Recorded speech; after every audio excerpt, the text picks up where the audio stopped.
And what about when Allah tells us about the Bahrain, 2 seas, where the 2 seas come together, same surah, same chapter. He tells us about that.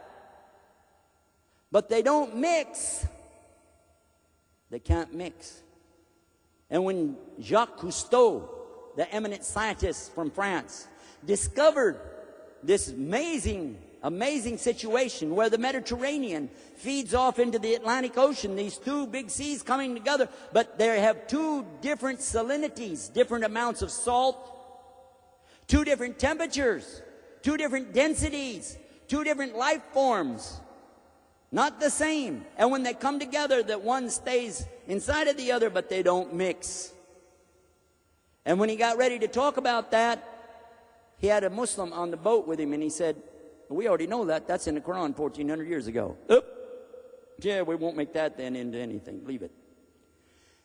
Then, when this book talks about when the river of sweet water pours into the salinity of the salt water, and they don't mix.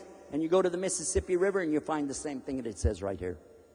And it talks to us in here about the stars. It talks about the moon and the sun and the earth and everything that Allah created, and describes them in detail, and tells us that the earth is doing what? Kawi. Turning. The same thing like when you'd make a turban, kawi. Turning. The earth is turning. And nobody believed that back then, because you don't feel the earth turning, do you? So we assumed that the earth was the center of the universe, and that the sun was going around us, what we thought. But it mentions that even the sun is in orbit. The earth is in orbit. How could the sun be in an orbit? But guess what we found out? It's in an orbit. The sun has an orbit. It's not being still. And the moon is going, the earth is going around the sun the same way the moon is going around the earth. All of it's moving, swimming. And Allah uses this, swimming.